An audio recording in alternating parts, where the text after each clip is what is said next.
e contando, né, com a presença, né, da Cândida, Patrícia, Ana Paula, que vão certamente nos estimular, né, e nos preparar para a jornada. Então, vou começar apresentando, né, as colegas. Cândida Sé Olovko é psicóloga clínica, psicanalista, membro efetivo da Sociedade Brasileira de Psicanálise de São Paulo e da IPA, docente do Instituto Durval Marcondes, da Sociedade de São Paulo, membro do Instituto de Psicossomática Pierre Marty, de Paris, coordenadora do Grupo de Estudos de Psicossomática Psicanalítica da Escola de Paris, na Sociedade de São Paulo, ex-co-chair da América Latina, né, do Comitê da COAP, né, da IPA. Foi editora do Jornal de Psicanálise, co-organizadora e coautora de 3 livros sobre sexualidade e gênero, organizadora com Eliana Rasch do livro Da Excitação à Pulsão, e com a editora Blucher, autora de textos em livros e revistas nacionais e internacionais sobre os temas feminilidades, masculinidades, violência sexual e psicossomática psicanalítica. Aqui, ao meu lado, Ana Paula Terra Machado, membro pleno do Centro de Estudos Psicanalíticos de Porto Alegre, CEP de Porto Alegre, membro fundador do Instituto Bium, membro titular com função didática da Sociedade Brasileira de Psicanálise de Porto Alegre, membro em formação do Instituto de Psicossomática Pierre Marty e PSO Paris. Patrícia Rivor Minelli Goldfeld, médica psiquiatra forense, psicanalista titular com função didática e atual presidente da Sociedade Brasileira de Psicanálise de Porto Alegre, mestre em psiquiatria, doutora em ciências médicas, pós-doutorado em psiquiatria pela URGS, revisora do International Journal Psychoanalysis, coordenadora do projeto emergencial da Sociedade Brasileira de Porto Alegre, Enchentes 2024, que foi selecionado e recebeu o prêmio, né, o primeiro prêmio da IPA na comunidade e no mundo no tema clima, que será realizado no Congresso de julho de 2025 em Lisboa. Também realizando formação na Escola de Psicossomática e PSO, Paris, no Instituto Pierre Marty. Então, aqui ao meu lado, a Carmen Prado, né, nossa colega que vai secretariar essa mesa. Então, passar a palavra, né, para... Começa com a Ana Paula.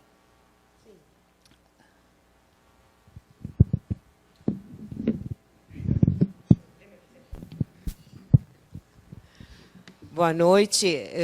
Eu quero agradecer muito a presença dos colegas que estão aqui na Sociedade Brasileira de Psicanálise de Porto Alegre. Sempre bom encontrar rostos conhecidos. Na época da nossa pandemia, eu falei para uma sala vazia, a Cristiane estava do meu lado, eu tive quase uma despersonalização quando você falando, e eu comecei a falar e estavam só as cadeiras. Então, ver o rosto de vocês me faz muito bem. Boa noite, Cândida. Que prazer te ver aí na tela. E boa noite, colegas que estão na televisão, aí, que para mim aparece como uma televisão. Então, eu chamo os meus colegas da televisão. E obrigada pelo convite, Janine. Que bom que tu está aqui nessa mesa, Carmen. E é um prazer estar com a Patrícia, minha colega também de formação, nossa presidente, que está organizando essa jornada, que nossa jornada vai ocorrer nos dias 28, 29 e 30 de agosto. E pelo esforço, empenho e a criatividade do grupo está prometendo muito, né? Hoje me solicitaram, e é com satisfação, poder falar sobre o pensamento da Diana Tobakoff, mas, sobretudo, o que eu quero abordar é já começar a trilhar os caminhos da metapsicologia do trauma, que é, enfim, o título da nossa jornada, e que os convidados, né, que serão muitos, enfim, vão abordar pelo seu pensamento, pelo seu viés teórico. Eu vou falar, então, um pouco sobre o que a Diana Tabakoff, nossa convidada, vai nos apresentar, e também como as ideias da Diana seguem as trilhas, que são as trilhas da Escola de Paris, da metapsicologia freudiana e dos seus desenvolvimentos. Eu gostaria a Diana vai dispensar maiores apresentações aqui para os da casa, né, que ela já esteve tantas vezes aqui, enfim. Mas a Diana é uma psicanalista, psicossomaticista, mas é uma psicanalista contemporânea. E, como tal, o que eu quero dizer é enfatizar que psicanálise contemporânea, e quando se fala em psicanálise contemporânea, a gente diria a partir da década de 70, então já é uma psicanálise de quase 50 anos, mas é a psicanálise contemporânea, começa a se demarcar por aí, especialmente a partir dos trabalhos de Green.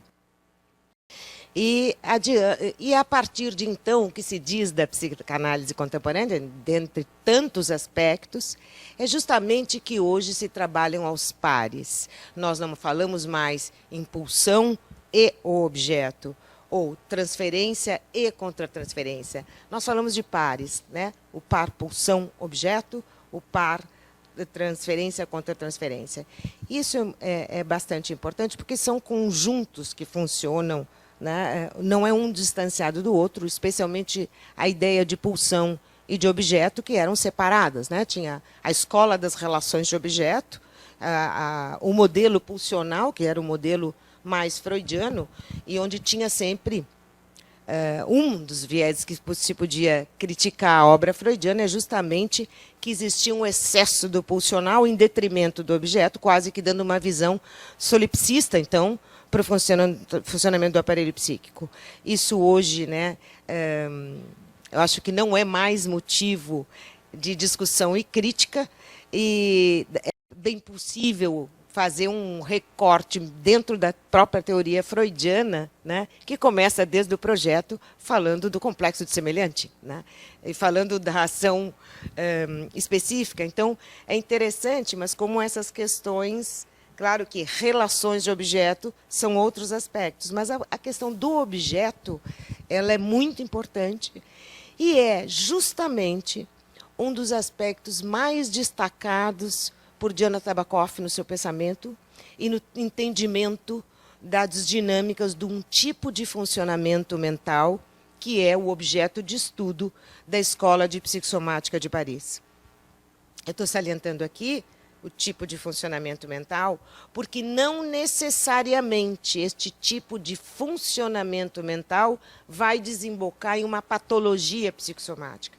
Pode isso se apresentar como uma neurose de comportamento, ou ainda um tipo de funcionamento no qual a pessoa vive e não necessariamente vai desenvolver uma doença psicossomática. Isso é muito importante porque o entendimento da Escola de Paris, o pensamento, então, da Diana Tabakoff, não é sobre doenças psicossomáticas. O que é importante entender é que as produções de conceito e todos os desenvolvimentos teóricos da Escola de Paris são para destacar, para delinear um tipo de funcionamento mental. Tá? Posto isso, um dos aspectos, né, um dos fundamentos mais relevantes, então, para a compreensão do funcionamento mental descrito pelos estudiosos da Escola de Psicossomática Psicanalítica Contemporânea, chamada Escola de Paris, é justamente o fator econômico.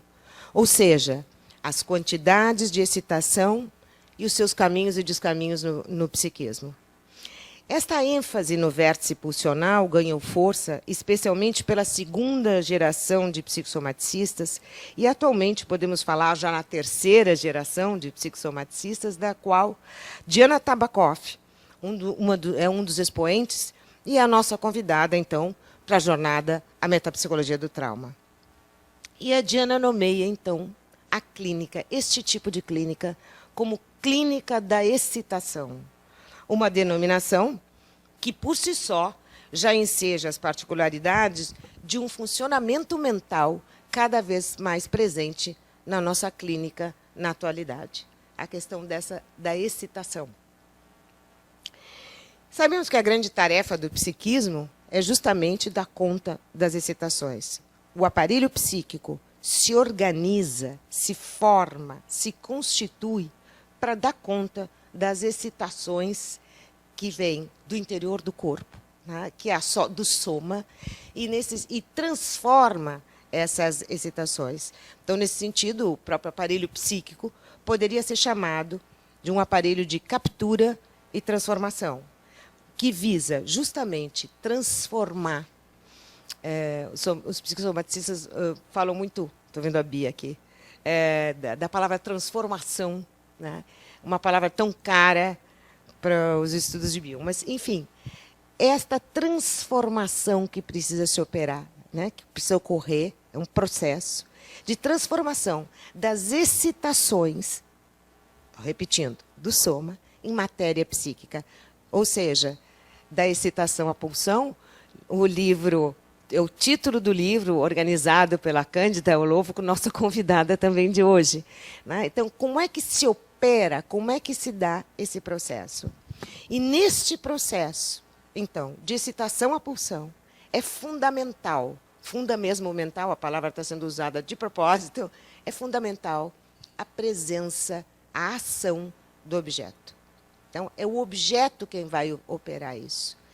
Sempre que a gente falar de intrincação e desintrincação pulsional, se vocês quiserem fusão, desfusão pulsional, elas só podem ocorrer relacionadas a um objeto. Então, este valor do objeto, né, é intrínseco ao funcionamento mental. Nesse sentido, o processo, né, de transformação da excitação em pulsão, e eu estou falando aqui especificamente da pulsão, segundo a tópica freudiana, por quê? Na primeira tópica, e essa é uma das grandes diferenças em termos do conceito de pulsão... Estou muito rápida? Tá. Na primeira tópica, a pulsão é um conceito de fronteira. Lembram? 1915, Freud. O somático, uma fronteira entre somático e psíquico, o conceito de pulsão se definia como um conceito de fronteira. Na segunda tópica, a sutileza é que a pulsão é psíquica. Ela ingressa, ela é psíquica, ela está dentro do aparelho psíquico. E esta é uma diferença muito importante, né, do ponto de vista de jogo pulsional. Tá? Então, esse conceito de fronteira, esse limiar, claro que nas bordas do aparelho psíquico, a gente poderia dizer, né? Está dentro, mas nas bordas. Esse conceito de fronteira meio que avança. Né? Assim como, eu só estou fazendo um recorte meio metapsicológico duro, já volto para o meu texto aqui. Assim como, por exemplo, o conceito de id, eu fui alfabetizada com id, ego, superego. Eu estou tentando falar o isso, o eu e o supereu, mas eu deslizo às vezes. Então, o conceito, quando entra, né, a segunda tópica com os conceitos de isso, eu e supereu, é interessante, na Conferência 32, de 1932, o Freud deixa aberto isso para o soma. E esta é uma mudança também fundamental, e esta é também a última descrição do aparelho psíquico. Então, esta conexão, esta ideia que o Freud defende desde o início da sua definição de pulsão, o Freud define pulsão em 1905, nos 3 ensaios, lembram?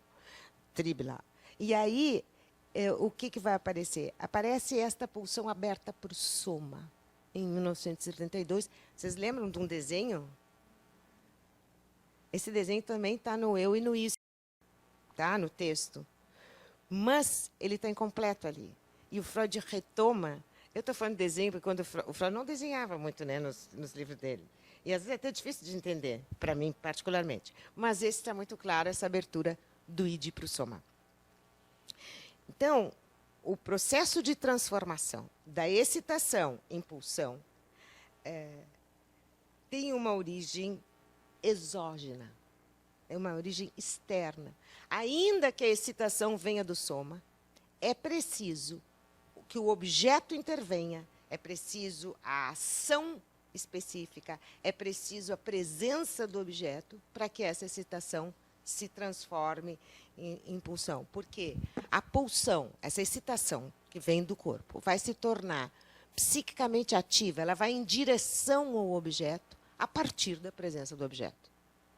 Está claro isso? Que bom, porque isso eu acho um aspecto riquíssimo e que é muito enfatizado em muitos trabalhos da Diana sobre a função do objeto na regulação psicossomática.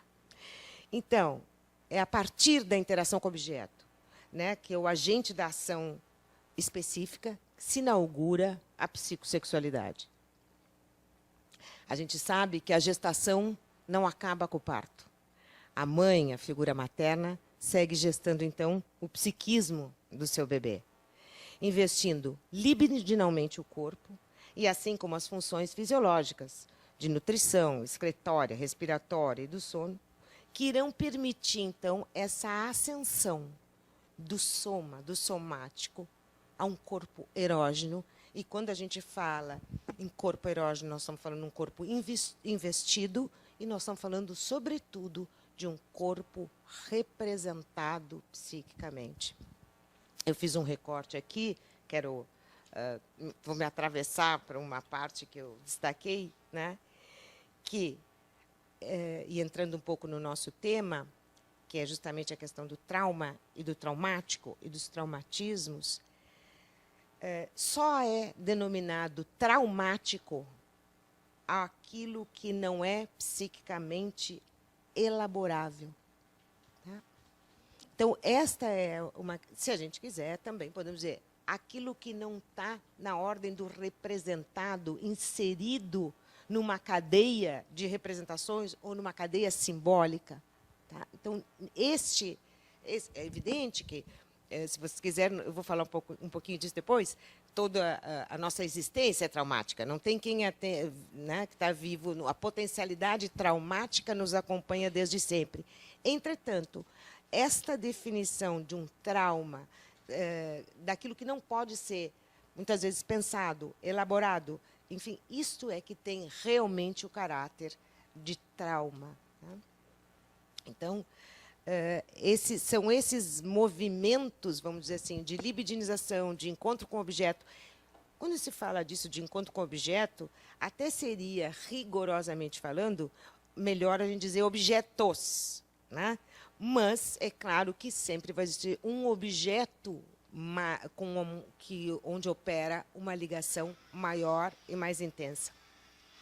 Então, é importante também salientar que essa interação e esta intrincação que eu falei, do qual só é possível mediante a presença do objeto, ela não é uma questão única, né? Ela não é um momento único ou um momento mítico, ela é uma constante vida fora. Nós precisamos sempre ter um objeto para intrincar a nossa pulsão. Intrincar é libidinizar. Né?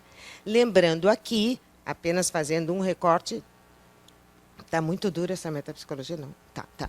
Então, fazendo um recorte, que o eu é um objeto de tudo isso. Isso já, eu estou falando e repisando isso, porque isso já foi apresentado aqui. Uma vez me disseram, mas tu está dizendo que o eu é um objeto? O eu é o mais importante objeto de investimento do isso. Né? O que o eu é um objeto, infelizmente não fui eu que disse, foi Freud, mas né, ele é o grande objeto. Então, é muito importante quando a gente fala assim, os objetos, os investimentos, a intrincação pulsional depende dos objetos, e que objeto nós estamos falando. Né? Esta falência, digamos, na constituição do eu, né, quando não há uma adequada intrincação, uma intrincação precária, ela vai desembocar e vai ter consequências importantes e até decisivas para justamente as questões da psicossomática. O Michel Fan fala sobre um desenvolvimento de prematuridade de um eu. Prematuridade de um eu é um eu que teve que se desenvolver rapidamente, desenvolver suas funções. Lembra das funções do eu? de testar e ajustar a realidade, aquela coisa de...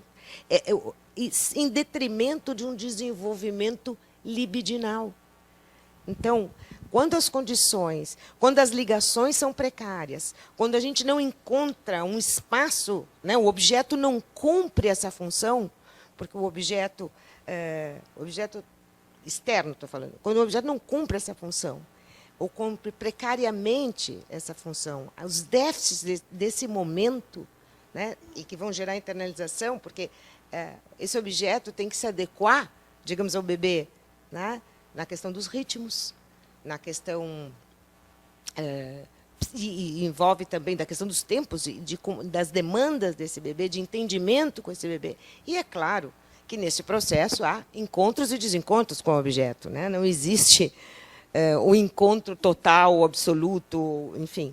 É nesse jogo de encontros e desencontros, de presença e ausência, de investimento no bebê e desinvestimento no bebê, tenho a impressão que a Cândida vai abordar a censura da amante. Vai, Cândida, senão eu falo rápido. Não, pode falar. Pode falar. Se quiser, posso falar também. Não, fala. Tu fala, então. A Cândida vai nos apresentar um conceito super importante. É que eu vou falando muito, eu estou falando sem ler, estou falando por associação. Então, a Cândida... Mas, enfim, esse processo, né, de transformação, e de que eu estou falando, reiterando, repisando, será pela terceira ou quarta vez aqui, da ligação com o objeto, é feito de encontros e desencontros, é feito de presença e ausência. É nesse sentido, esses espaços, uma mãe que ficasse absolutamente ligada no seu bebê, investindo, então, se torna uma mãe, por um excesso de presença, uma mãe quase tóxica, vamos dizer assim. Uma mãe que se tira em demasiado é uma mãe que deixa a criança num estado de desamparo. Então, a regulação dessa presença e ausência do objeto é muito importante. Como disse Green, é a mãe quem é a responsável por abrir, estimular, libidinizar o bebê, abrir essas zonas, que vão abrir, então, essas zonas erógenas, mas é também a mãe a responsável da função de parexcitação para que dê condições que esse bebê possa se acalmar, né? Possa, sobretudo, se tranquilizar. Então, essa dupla tarefa da mãe. Eu estou usando mãe aqui, por favor, me entendam, figura materna, né? O responsável, enfim, o semelhante, né? É fundamental esta dupla função, a de paraexcitação, mas, ao mesmo tempo, de libidinização e de investimento. Bom, quanto tempo? Acabou meu tempo? Acabou meu tempo. Não, 3 minutos. Hã? 2 minutos. Bom, então, em uma palavra, né, essas condições, os traumatismos desses primeiros tempos, as dificuldades, os desencontros, as limitações desses primeiros tempos, serão paradigmáticos para a função, para a regulação da economia psicossomática do sujeito, né? É um termo paradigmático, é a questão de traumatismos. Por isso, então, esta ligação com a nossa jornada. E eu vou ler aqui, então, 1 minuto, porque senão não consigo terminar em 1 minuto. Então, na esteira das concepções de Michel Fan, os psicossomaticistas contemporâneos compreendem a desorganização psicossomática como resultante de uma fraca intrincação, que é feita com o objeto, ou uma desintrincação pulsional, o que acarreta, então, em perda libidinal e liberação da destrutividade, que tem como consequência essa liberação da destrutividade um empobrecimento progressivo das funções psíquicas, atingindo, então, as funções somáticas do corpo, né? O paradigma desses quadros clínicos, a noção de traumatismos, cita Diana Tabakov, né, que está intimamente ligada, então, à ideia de traumatismo, em que a gente avaliaria na questão do traumatismo, que está intimamente relacionado em como se dá a distribuição da libido no eu do paciente, dos respectivos objetos internos e externos, no qual a libido está ligada, em quem, né, onde há esse investimento libidinal, e ainda onde foram rompidas as trajetórias pulsionais pela ação da destrutividade. Podemos pensar, então, que o soma adoecido carrega a herança de uma relação traumática. O eu não se apropria do corpo como um objeto de investimento e o deixa à mercê das moções pulsionais do isso. As falhas desse processo decorrem do excesso de excitação que ultrapassou as capacidades de elaboração do eu. Se o traumático é inerente à condição humana, desde a perspectiva da própria sexualidade, como enfatizou Freud ao longo da sua obra, em cada indivíduo ele terá seus contornos particulares e individuais, né? E a história das vivências infantis, dos primeiros laços, terá um papel determinante no destino dos traumas inexoráveis à vida. Muito obrigada.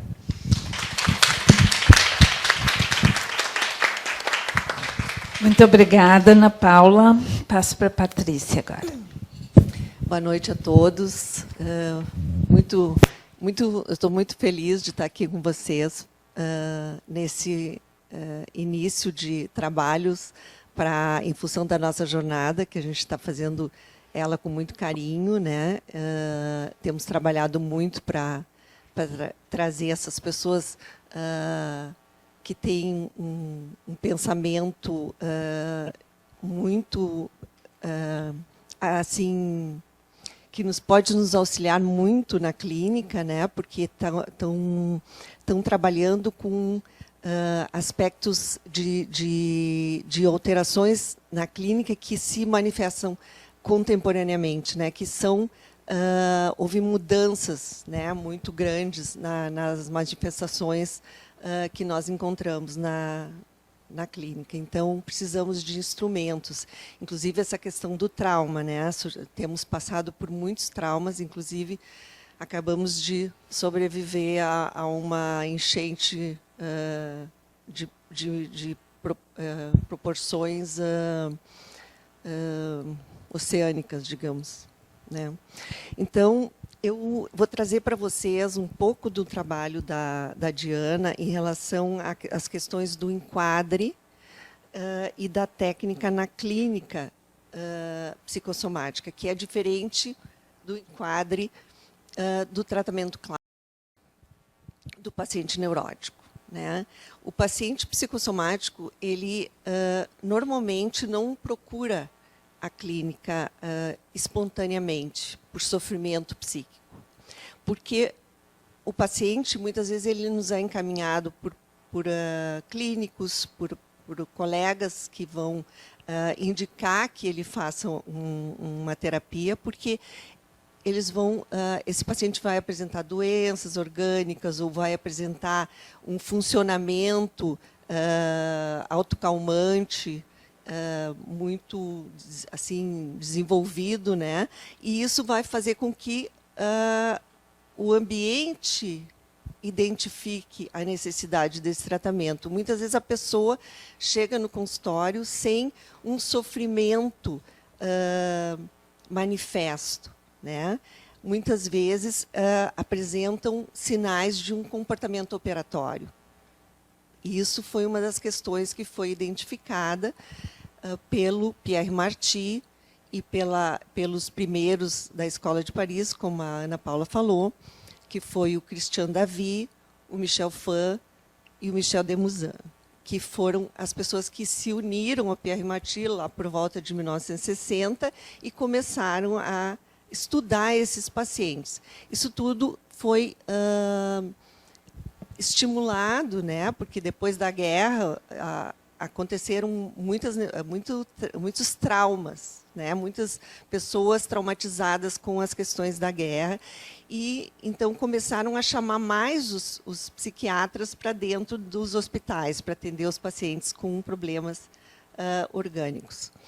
E isso gerou, então, um estudo, né, que foi se desenvolvendo. Então, sobre esse paciente que não manifesta sofrimento, né, é um paciente que exige mudanças na técnica analítica. é um paciente que muitas vezes ele só pode ser visto não em alta frequência, como a gente está acostumado a tratar pacientes neuróticos em análise. A análise desses pacientes, ela é feita muito, assim, pelo menos quando a gente inicia um tratamento, até que essa pessoa comece a desenvolver um funcionamento mental que não seja operatório, ela vai precisar que a gente vá muito gradativamente mexendo nessas questões emocionais. Porque esse paciente, ele não tem desenvolvido essa capacidade de processar os afetos. Então, ele vai... esse tipo de defesa, né, contra os afetos é algo muito mais intenso do que uma questão de uma negação neurótica ou de qualquer mecanismo usado neuroticamente, né? Eles são pessoas que usam mecanismos de decisão muito mais intensos. Então, quando essas excitações que a Ana Paula trouxe tão bem para a gente aqui, quando elas não, se a gente toca em afetos que a pessoa não tem capacidade de processar, ele pode gerar uma reação no corpo, né? A pessoa pode, se ela tem, por exemplo, um cardíaco, ela pode ter uma angina ou ter um infarto por causa da incapacidade de processamento desses afetos. Então, o que a gente faz? A gente começa devagar, com o paciente frente a frente, porque, como foi feito, muitas vezes, essas pessoas, né, com comportamento operatório, elas tiveram possivelmente uma mãe operatória, ou elas desenvolveram esse tipo de defesa por uma mãe em luto, né? por coisas que aconteceram lá no início que não havia alguém para traduzir para esse bebê o que ele estava sentindo, né? O que acontece nesse tipo de paciente? Só complementando algo que eu vou explicar um pouquinho também de metapsicologia aqui para vocês, para ajudar nessa... Existem... o Freud, quando ele traz o Pulsões e Seus Destinos, né, em 1915, ele trata de 2 mecanismos que são necessários para que o recalcamento possa se instituir, que é o retorno contra... A pulsão vai e retorna contra si mesmo, então ela vai, encontra o objeto em presença, volta para o bebê, e existe um mecanismo que se chama transformação no contrário, que é a transformação do ativo, da atividade, em passividade. Então, do ativo em passivo. Isso o Green chama de duplo retorno, né? Esse duplo retorno, o Green coloca que é necessário para que se funde no eu a imagem do objeto. Então, isso é que permite o mecanismo de identificação. E a identificação vai constituir o eu e vai constituir o narcisismo primário. Então, esse tipo de duplo retorno, então, um bom narcisismo primário, bem constituído, com uma boa relação, vai possibilitar que o recalcamento se estabeleça e que, então, vai produzir as questões o recalcamento das pulsões é muito importante, né, para que se funde uma boa energia pulsional. Tem que ter recalcamento das pulsões primárias, das pulsões parciais, né? A gente não pode passar o resto da vida oral, a gente não pode passar o resto da vida anal. A gente tem que recalcar essas pulsões para que lá dentro do nosso inconsciente se estabeleça uma barreira, né, do inconsciente com o pré-consciente ou do do isso para o eu, né? E vai mandando pulsões para fora, né? Que vão ser os nossos desejos, as nossas construções, né? Tudo que a gente vai fazer vai vir das pulsões. Só que essas pulsões têm que ser bem intrincadas, como disse a Ana Paula, porque a pulsão de morte livre, né? E uma pulsão fraca, uma libido fraca, não intrinca. Então, tem que ter um objeto que vai libidinizar, tem que ter um bom eu, né? Por um bom narcisismo primário, e um bom id, né? Pulsional, né? Que vai e também um bom núcleo masoquista erógeno primário, né? Que vai também fazer com que a gente possa aguentar a dor e poder postergar a frustração e construir a nossa civilização, as coisas boas dela, né? Não as... Bom, então, em relação a essa questão da técnica, né, o paciente, então, muitas vezes começa frente a frente, uma vez por semana, né? A gente vai... A Diana é maravilhosa e vocês vão amar, assim, para quem não a escutou ainda, ela traz como ela usa o seu corpo como aquele objeto primário que não houve esse espelhamento, né, que o bebê não pôde trazer para dentro esse espelhamento, essa identificação. Ela usa o próprio corpo e como que ela se coloca para espelhar para o paciente, para que ele possa constituir essas identificações. Então, assim, é muito lindo ouvir ela contar, e eu aconselho vocês a ler o livro dela, né, A Clínica da Excitação, que vocês vão... que está vendo ali, que vocês vão se apaixonar. Bom, eu acho que para começo de conversa está bem para vocês a gente poder depois discutir um pouco.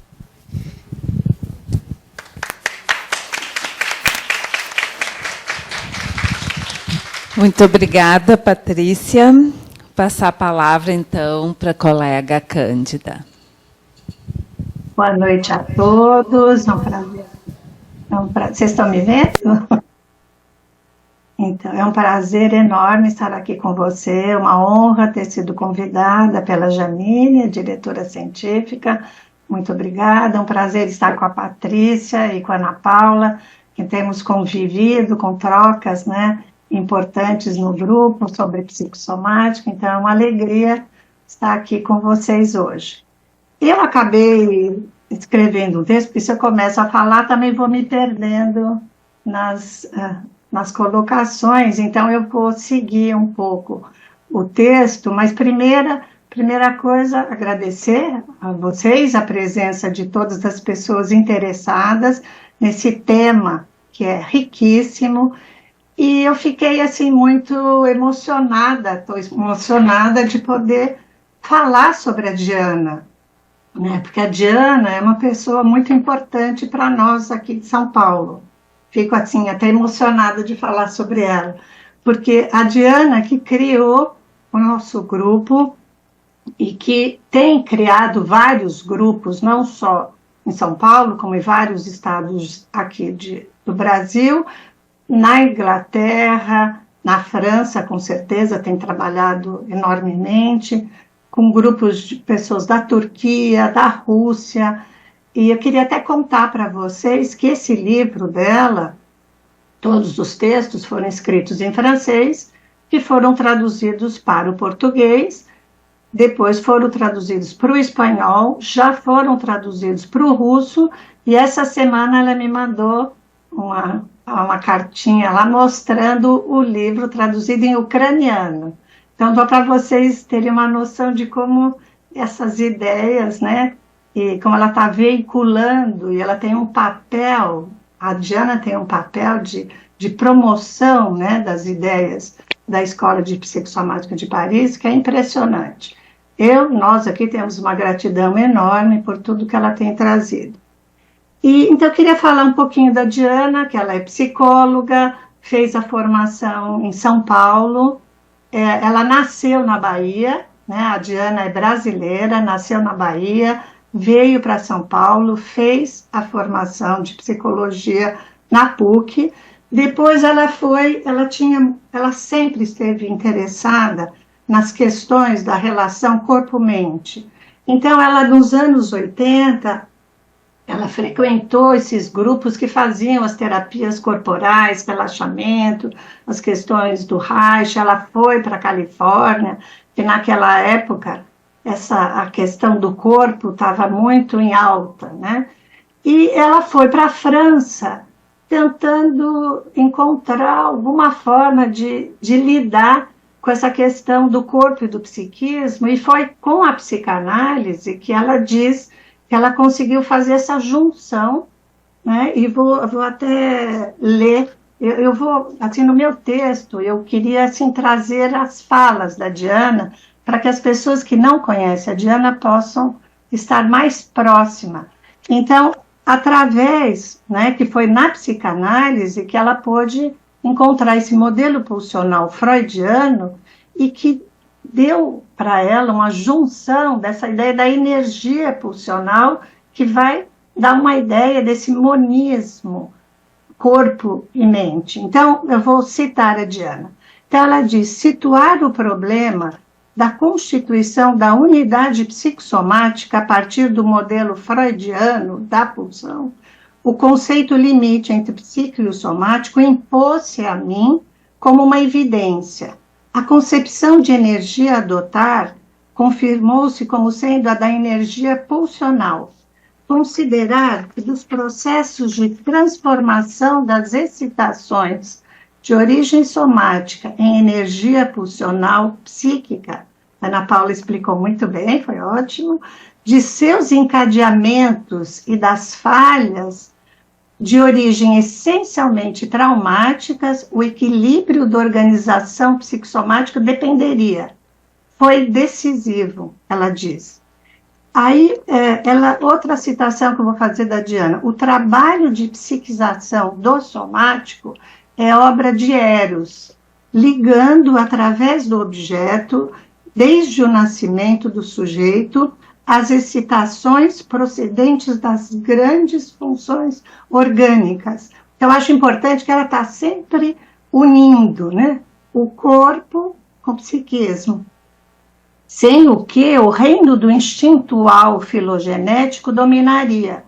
A libido, a energia de Eros, erogenizando o soma, neutraliza a tendência destrutiva das excitações em estado livre, foi como a Ana Paula mostrou bem aqui, e unificando em feixes e orientando as emoções, tornando-as então pulsionais. Então, as excitações que nasceram do corpo e principalmente das zonas que Freud chamou as zonas erógenas, e a partir daí que vai aparecer, como diz o Claude, o efeito marginal, né, que é o efeito pulsional, que vai depender de como o objeto vai lidar com esse corpo desse bebê.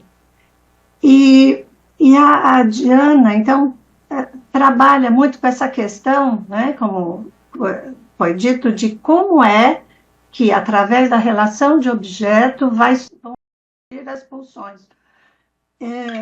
E é interessante pensar que nesse livro, né, ela traz, eu queria dizer que nesse livro ela traz exemplos, ela trabalha, a Diana, não só com adultos, mas também trabalha com crianças e adolescentes, e nesse livro ela vai abordar, como a gente sabe, que o importante não são as doenças, mas o funcionamento psíquico, que é isso que vai orientar o nosso trabalho de psicossomatistas, né, como que ele chama, de olhar um indivíduo nessa unidade psicossomática.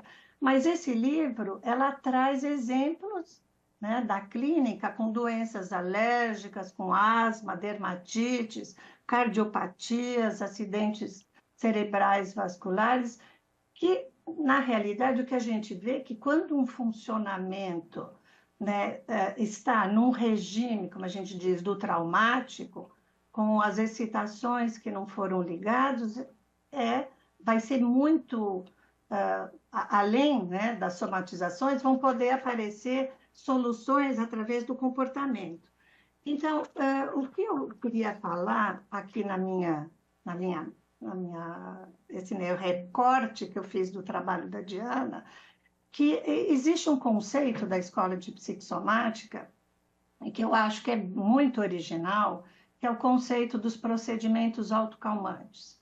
E eu achei interessante trazer um caso clínico da Diana, em que ela vai usar esse conceito de procedimento autocalmante na análise com uma mulher de 60 anos, que começou com comportamentos que ela chama de comportamentos de ter vários parceiros, uma vida, uma sexualidade que ela ia trocando intensamente, e que através desse comportamento autocalmante, de uma sexualidade autocalmante, aí é que eu acho que está a originalidade da Diana. Então, eu quis trazer, vou falar um pouquinho desse caso clínico, porque eu acho que aqui é um ponto em que ela traz uma contribuição original, que é da sexualidade autocalmante baseada na ideia dos procedimentos autocalmantes. Então, eu vou primeiro falar rapidamente, que não é o que ela diz lá, mas o que a gente conhece sobre os procedimentos autocalmantes,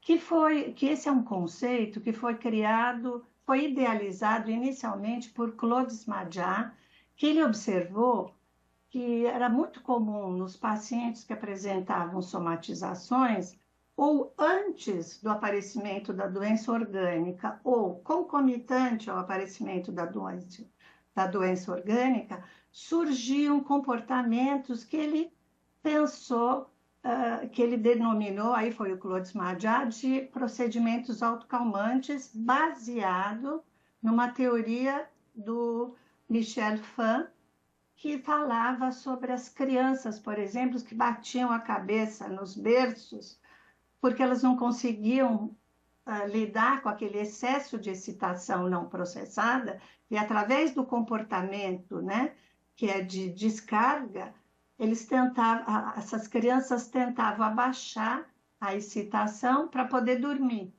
Então, baseado na ideia, tem todo um trabalho que aqui não vai dar para falar, tem muitos conceitos. Eu acho que o problema dessa escola, que eu até queria ler o texto, porque eu vou me perder aqui, porque tem muitos conceitos que abrem a nossa escuta para muitas situações, independente das questões somáticas, né? Mas o que é importante falar, então, que o Claude Smadja, ele e o Gerard Sveck, que foram os dois que trabalharam intensamente esse conceito. O Claude, ele começou a pensar esse conceito, para além dele ver isso dentro da clínica dos pacientes somáticos, ele começou a perceber que todos nós, que é o que ele chama da psicopatologia da vida cotidiana, todos nós usamos alguns procedimentos autocalmantes para lidar com situações que aumentam a tensão. Então, por exemplo, e esses procedimentos, eles usam a sensomotricidade para manejar o excesso de excitação, para descarregar o excesso de excitação. Então, ele diz, quando uma pessoa está pensando, existe um aumento em função da coexcitação sexual, que é um conceito do Freud, um aumento de tensão. Então, a pessoa pode andar para poder baixar um pouco a excitação e poder pensar melhor. Outra pessoa está assim, por exemplo, está me ouvindo, para poder manter a concentração, ela pode fazer um desenho, um rabisco. Então, este é um comportamento autocalmante que ajuda a baixar o nível de excitação e que favorece o pensamento. Então, o Claude tinha focado muito nessa ideia de procedimentos, né, da vida cotidiana que favorecem o pensamento. Já o Gerard, ele pegou essa ideia e aplicou a situações mais extremas, que é o que ele vai chamar da clínica do extremo, aos esportistas do extremo. Então, por exemplo, essas pessoas que começam a fazer exercícios, elas acordam, têm que fazer pelo menos 3 horas de exercício por dia, porque senão a vida não pode começar. Ou essas pessoas que vão fazer o que ele chamou os galerianos voluntários, que seriam aqueles homens das galeras que reimavam. Então, aí ele diz: a pessoa vai, através do movimento, procurar baixar um excesso de excitação. E, e o que ele foi percebendo que essas pessoas usam, né, o que eles chamam as propriedades da pulsão de morte, que é a compulsão à repetição, né? Então, o movimento, por isso os remadores, repete, repete, repete, para baixar a excitação e para dar alguma possibilidade de haver uma certa intrincação, porque se o excesso de excitação abaixa, a gente sabe que quando a pessoa está vivendo uma situação traumática, como foi bem explicado, há um excesso de excitação não ligada. Então, esse procedimento autocalmante é um procedimento para tentar ligar um excesso de excitação através da sensório-motricidade. E é curioso que a Diana pegou esse conceito, né, de procedimento autocalmante, que pode ser usado, como a gente falou, na vida cotidiana, mas nos casos extremos, porque como a gente sabe que se o excesso de excitação não é ligado psiquicamente, o que quer dizer? Não é ligado por associações de ideias, por sonho, por representações, por sublimações, né? Né? Acontece alguma coisa, a pessoa faz um poema, então ela está lidando com aquela situação traumática através de uma via psíquica. Se isso não pode ocorrer, é através do comportamento que vai poder sair um excesso de excitação. E quando isso também não contém, como muitas vezes não contém, é através do comportamento e dos comportamentos, dos procedimentos autocalmantes que mais o outro excesso de excitação vai se escoar. Eu não sei quanto tempo eu tenho, porque eu queria contar o caso, que é muito bonito, o caso clínico. A gente quer ouvir o caso, mas bem sintético. Eu vou tentar contar rapidamente. Então, era uma mulher acima de 60 anos, que ela teve uma infância assim de desamparo total. Ela nasceu durante a Segunda Guerra e os pais trabalhavam à noite, inclusive num cabaré, e voltavam de manhã. A mãe era uma mulher extremamente violenta, agressiva, um acesso de descontrole, batia nas pessoas, jogava as coisas. E esta mulher, ela tentou se criar prematuramente e ela usou desde o começo exercícios para tentar baixar aí o seu excesso de excitação.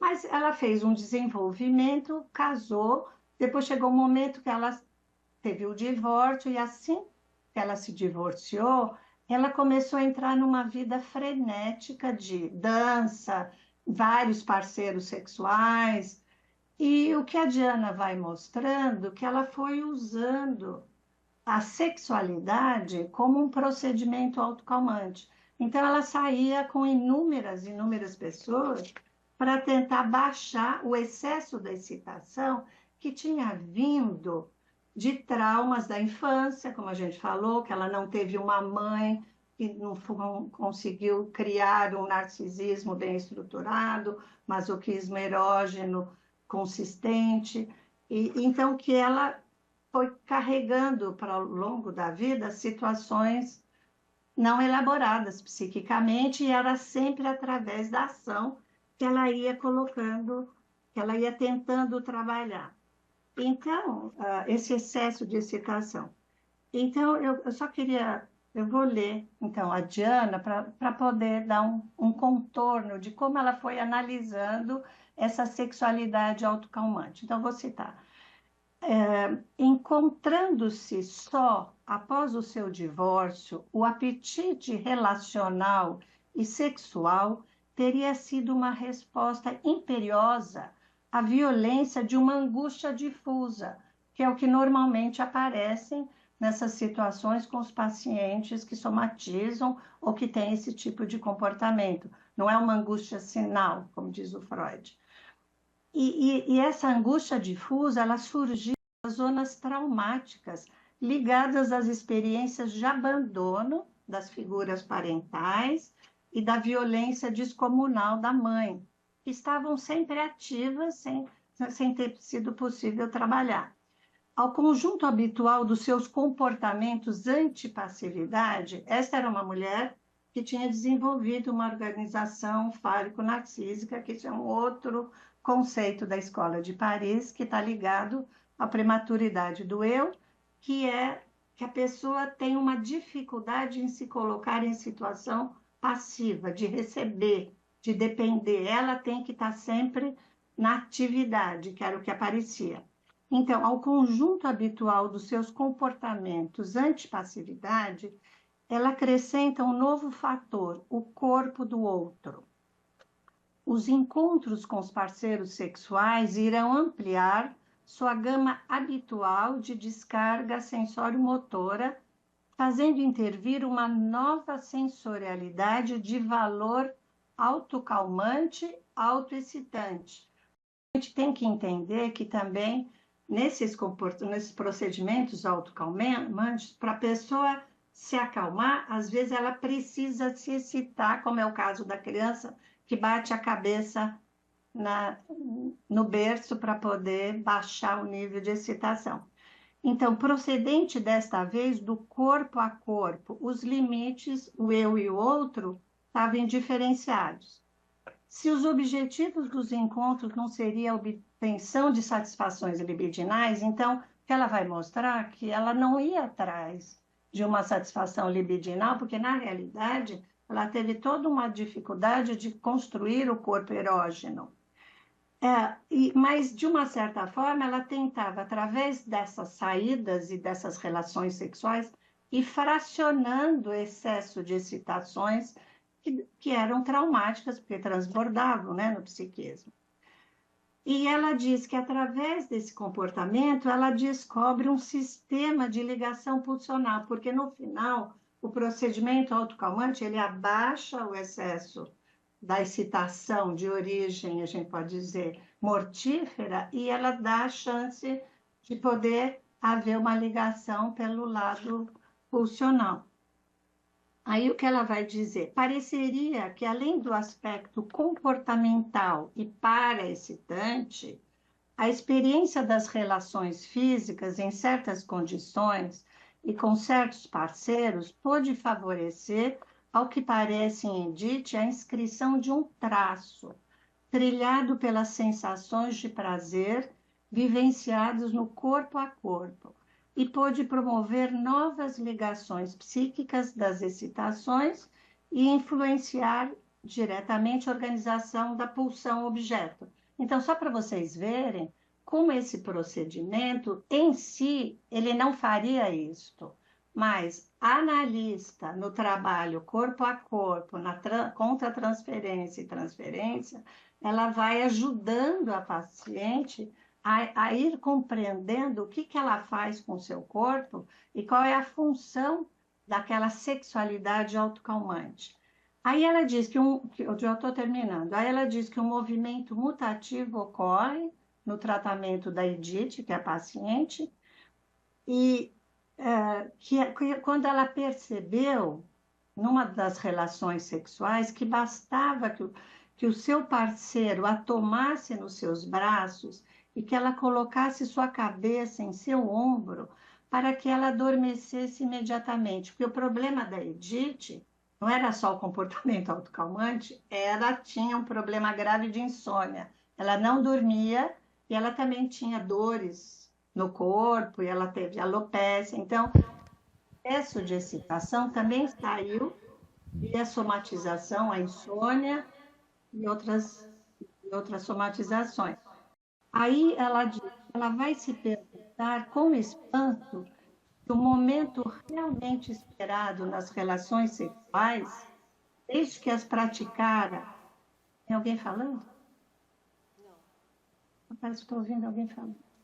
Ela vai se perguntar, estou terminando, ela vai se perguntar, então, com espanto, se o momento realmente esperado nas relações sexuais, desde que a praticara, de modo mais ou menos dado, não era outro senão onde, no corpo a corpo com o parceiro, ela buscava obter o calor e a ternura jamais obtido na relação materna, né?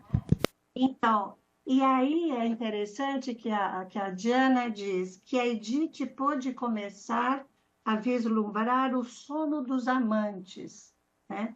No qual os amantes adormecidos nos braços um do outro têm uma projeção mútua do narcisismo, produzem a unidade primária com o objeto confiável, base necessária para que as fantasias e sonhos mais diversos e exuberantes possam deslanchar sem que a unidade do eu seja posta em risco. Então, eu quis trazer esse recorte desse trabalho clínico para mostrar que como ela trabalha, né, a sensibilidade, como a Patrícia falou aqui, muito bem, que ela traz muitos casos clínicos em que você vai acompanhando como, a partir dessas excitações soltas, o trabalho do objeto da analista vai fazendo essa integração e vai ampliando o universo psíquico. Então, eu quis trazer esse recorte para dizer assim, que eu tenho uma gratidão enorme pela Diana, que tem nos ajudado imensamente, nós aqui do Brasil e de várias partes do mundo, e que eu queria trazer um pouquinho da clínica para que as pessoas que não conhecem a Diana possam se interessar para ler esse livro, que é realmente uma joia teórica clínica, porque ela trabalha muito bem essa questão metapsicológica nesse universo da psicossomática. Então, agradeço muito vocês pela oportunidade de poder falar da nossa querida Diana e estar com vocês também, queridas companheiras aí nesse trabalho. Obrigada. Muito obrigada. Muito obrigada, Cândida. Eu consigo. Não, estava ótimo, muito bom. Agora, então, a gente abre, né, aqui no chat e também para o nosso pessoal aqui. Já temos uma inscrita, Beatriz.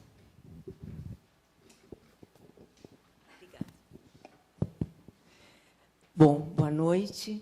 Eu gostaria, em primeiro lugar, de cumprimentar as excelentes contribuições da Ana Paula, da Patrícia e da Cândida, que fizeram um esquenta para a nossa jornada em mais alto grau, né?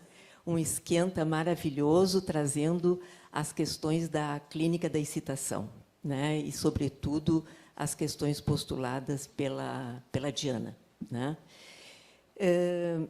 Uma das questões que me ocorreu, entre várias, é a ideia dos destinos, usando a palavra que a Ana Paula utilizou muito bem, dos destinos transformacionais dos fluxos excitatórios, né?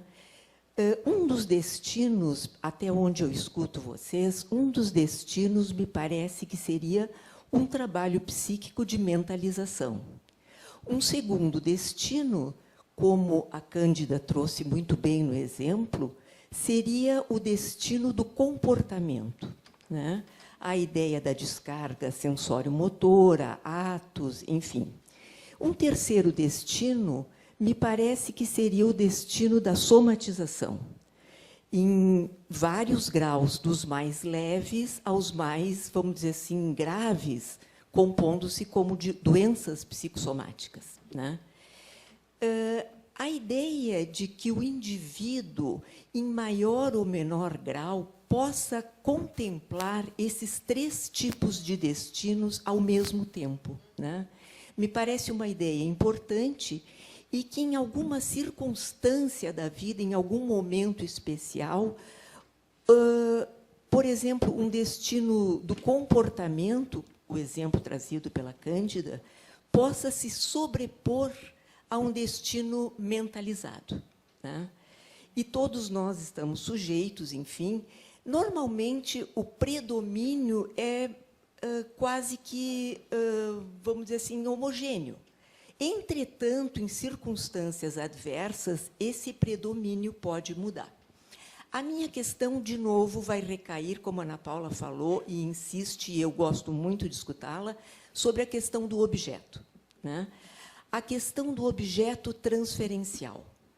O objeto transferencial, como esta relação excepcionalmente nova, vai poder, quem sabe, é uma questão que eu coloco para vocês, vai poder, quem sabe, transformar um tipo de destino excitatório, fazendo com que, oferecendo-se um modelo de identificação e fazendo como que o paciente sentisse o prazer na mentalização. Não sei se é a Diana que fala nessa ideia do prazer da mentalização em detrimento do gozo das descargas somáticas ou, enfim, comportamentais. Mas eu queria cumprimentá-las e escutar um pouco mais a respeito do objeto transferencial como agente transformador dos destinos da excitação. Muito obrigada. Obrigada, Beatriz. Eliane. Eu acho que a gente está com a nata da casa aqui, né? A Patrícia e a Ana Paula. Tem nada de amiga. E a Cândida, que eu já ouvi na época da Marília, lá em São Paulo, que é uma craque. Então, um privilégio hoje. Mas eu queria retomar uma questão da evolução da psicanálise enquanto clínica metapsicológica durante algum tempo e depois o que a Patrícia e a Ana Paula também trouxeram da clínica contemporânea. O quanto, durante algum tempo, o excesso de zelo pela não intrincação, eu diria desta forma, de transferência contra transferência, os pares que tu lembrou, Ana Paula, a explicação que tu deu, tu fica dizendo assim, não sei se vocês estão compreendendo, a gente está babando na gravata aqui, porque, de alguma forma, né, tu vai deslizando sobre uma metapsicologia que sempre que repetida, vai nos dando uma ideia do quanto a gente já evoluiu. Né? E o que a Patrícia trouxe super bem, a história do retorno, a ideia da identificação primária. E o quanto, durante um tempo, de fracassos analíticos tivemos. Quem dava supervisão naquela época, vocês devem lembrar isso, a gente ouvia dos supervisionandos algumas sensações de fracasso com pacientes em análise, ou em alta frequência, ou média frequência que fosse. Não sei, ele não diz nada, não fala nada, a gente não sente, é uma pessoa sem afeto, e aí diz que não adianta. Eu acho que, de fato, não adianta, eu acho que não está adiantando nada. A gente não sabia disso.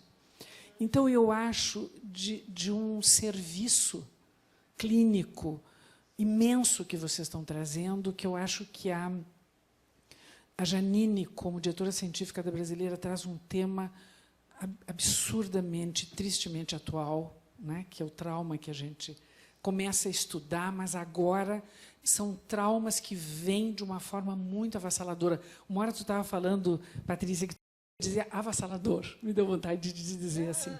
Então, eu queria, pegando a questão da Bia, a história do objeto, e não é à toa que Green, nos anos 70, lá naquele período, traz a expressão função objetalizante. Não é por nada. Que é semelhante da organização psicossomática do Martins. Exatamente. É da mesma turma, eles trazem algo que Freud já falava. Então, a importância do objeto, e a minha questão é a importância do objeto do analista enquanto figura presente na frente de um paciente que não tem internamente essa intrincação. Eu acho isso de um fundamento absurdo. Queria ouvi-las melhor. Obrigado. Obrigada, Eliane. A gente só vai ouvir a Anne e a Vera Mello e aí volta para a mesa. Pode ser? Anne. Boa noite. Quero agradecer as apresentações da Ana Paula, da Patrícia e da Cândida, né, que sempre é muito bom ouvir, vocês são muito didáticas também, então a gente sempre aprende, né? Eu estava pensando que, quer dizer, muito dessa questão da excitação como uma intensidade, né? Como uma intensidade que vai se apresentando até no corpo, né? E que, então, o objeto vai ter esse papel da transformação de uma intensidade numa qualidade psíquica, né? E que esse é um papel essencial do objeto, né? Então, isso é uma das coisas que, para mim, vocês três foram trazendo, né? Como se dá a transformação de uma intensidade numa qualidade psíquica. Mas uma outra coisa que eu queria também perguntar para vocês como conceitualmente, né, colocar uma diferença entre a excitação e a angústia, né? Porque eu penso, bom, a angústia já estamos mais no psíquico, mas, por exemplo, vou pegar o exemplo de uma mãe que está, de alguma maneira, que eu quero colocar, ela está excitada ou ela está angustiada, né? E que começa a pegar esse seu bebê e pega ele no colo e sacode. A gente olha de fora e diz, mas como é que ela vai acalmar esse bebê? Ela está sacudindo o bebê, né? Ou aquela mamadeira que o bebê não quer mais tomar e ela fica empurrando, né? Quer dizer, o que é da ordem nesse momento de uma excitação, de algo em excesso da mãe no nível da excitação e o que é do nível da angústia? Como é que a gente pensaria isso? Muito obrigada. Obrigada. Obrigada, Anne, a Vera Mello, e a gente volta para a mesa. Bom, em primeiro lugar, eu quero agradecer muitíssimo as participações, né, tanto da Cândida quanto da Prata da Casa, Ana Paula e a Patrícia, que eu acho que dando o pontapé inicial para essa jornada, já marca que vai ser uma jornada de muito sucesso. Bom, a marca desses pacientes que vocês estão trazendo é a somatização, né? E que está em primeiro plano a desintrincação pulsional. Eu gostaria de escutar um pouco sobre a questão de como se dá o masoquismo erógeno nesses pacientes, tá? E agradecer novamente a todas vocês pelas brilhantes colocações. Obrigada. Obrigada, Vera. Quem começa aqui? Patrícia.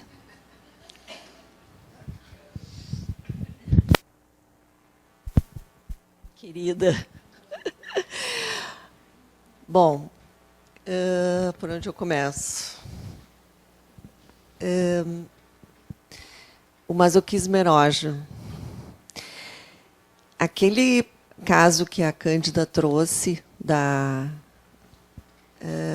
paciente da Edith. A Edith,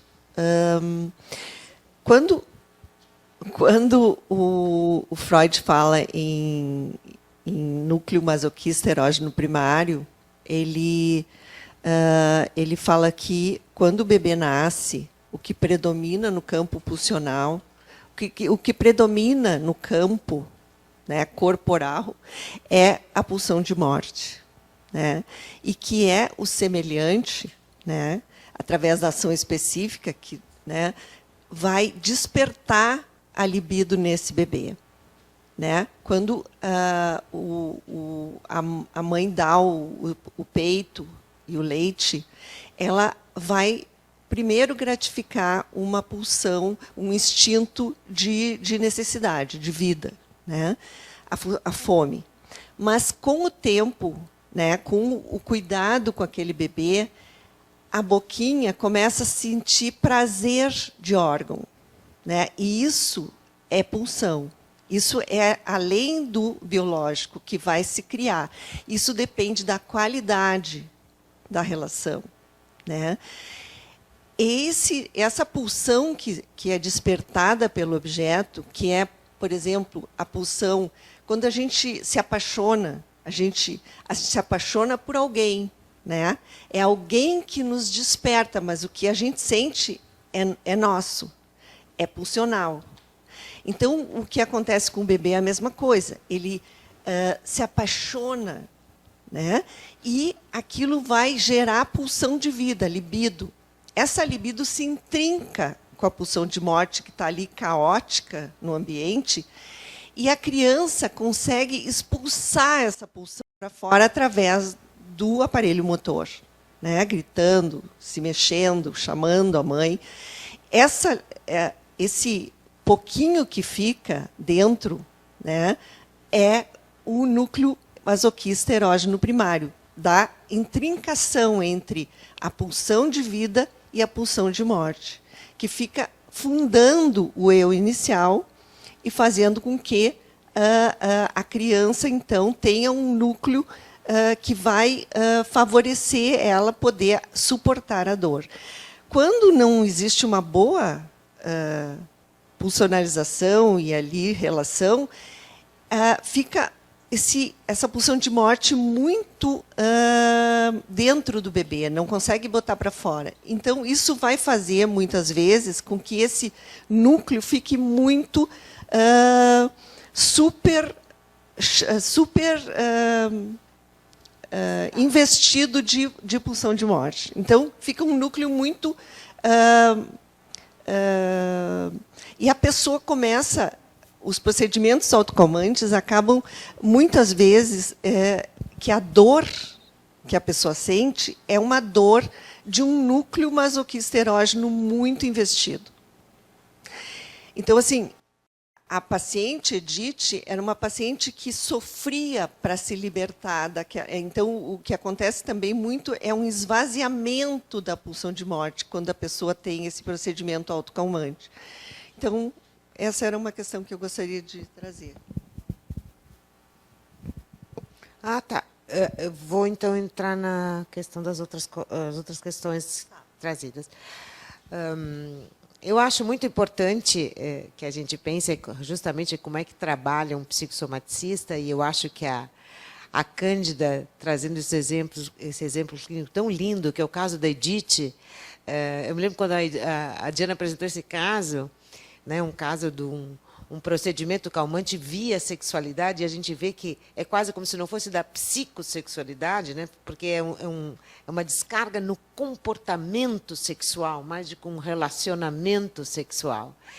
É um caso lindo, né, e como tinha um desvalimento enorme da Edith, né?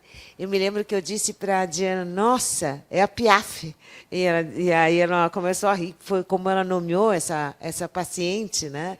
E que a Cândida nos trouxe, mostrando toda a sensibilidade clínica e de como trabalha um psicossomaticista, né, no qual a Diana tem tantos casos, e em casos belíssimos e muito bem-sucedidos, porque o psicossomaticista trabalha com todo o seu gestual, com todo o seu corporal, com todo o seu potencial de investimento, quase que suprindo, porque completamente, mas as carências de um objeto primário. Por isso, na ideia da Escola de Paris, a questão presencial é tão importante, né?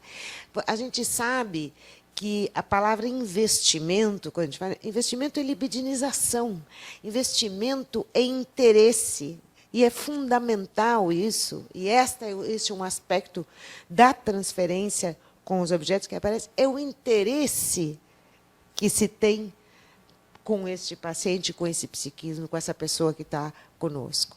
E isso, quando se fala, os analistas mais velhos, essa turma velha de analistas, eles têm muita experiência. Né? Então, e o que fazem que um analista jovem, né, consiga sustentar sua clínica? quando a gente não tem, né, esses anos todos de experiência, esse investimento, esse poder libidinal, né, esse interesse genuíno que a gente tem que manter o resto da vida, se possível. Eu me lembro de uma das perguntas, quando a gente fala, são pessoas operatórias, são pessoas que sofreram traumatismos, elas têm precariedades, já vou terminar, precariedades nas representações, elas não simbolizam direito. Então, o que faz que as pessoas voltem anos e anos e anos e anos para o analista? E eu lembro da expressão da Diana aqui, nessa mesa, que ela fez assim, ó. Eles vêm tomar injeções de libido. Então, de libido, de investimento. Libido enquanto investimento, interesse. Né? É alguém que está ali, disponível, olhando para essa pessoa. A Patrícia sublinhou muito bem, são tratamentos face a face, na grande maioria. Né? Que talvez aí um dia se possa atingir, então, quando o Marti diz da psicoterapia, a psicanálise, no sentido de qualidades psíquicas mais sofisticadas. Bom, eu acho que a Cândida, que conhece tanto, pode responder essa questão interessantíssima da Anne, já que ela falou de procedimentos autocalmantes, falar das mães, enfim. Eu ia já começar a responder. A Cândida, acho que responde muito bem essa questão, né? Cândida, por favor. Um aspecto muito importante dessa escola de psicossomática de Paris é a questão dos pacientes que não eram passíveis de análise, os pacientes não analisáveis. Quer dizer, não, esse paciente não é não analisável, porque a gente sabe que, dependendo do grau de funcionamento, né, se eles estão funcionando mais através, né, de descargas motoras ou através da somatização dos comportamentos, a via das associações de ideia, das representações dos sonhos, não tá disponível. Então, o trabalho, né, do analista que trabalha com essas questões, que o paciente vem e ele está no concreto do corpo, ou do funcionamento operatório, que ele está funcionando no atual, no concreto, no objetivo, sem recordações, memórias do passado, assim, encobrindo, inclusive através, né, de comportamentos autocalmantes, que o comportamento autocalmante, ele é um mecanismo de defesa antitraumático do eu. Então, o que acontece? As pessoas usam essas descargas também como uma forma de impedir o pensamento, de impedir o acesso àquelas zonas que o Michel Fan chamou de zonas de sensibilidade. Ele chama zonas de sensibilidade do inconsciente. São áreas que a pessoa tem que ela não tem acesso. Então, vou dar um exemplo bem rápido. O meu paciente que tem problemas somáticos importantes, ele fala da infância como se fosse tudo em ordem, a relação com a mãe foi tudo tranquilo, mas aos poucos a gente vai construindo. Ele teve situações extremamente traumáticas, que aos 3 anos a mãe foi internada num hospital psiquiátrico. Mas esta área é uma área que ele não pode tocar. Então, a gente pode dizer, ele pode usar comportamentos autocalmantes, né, para tentar encobrir e não deixar que aquilo venha à tona.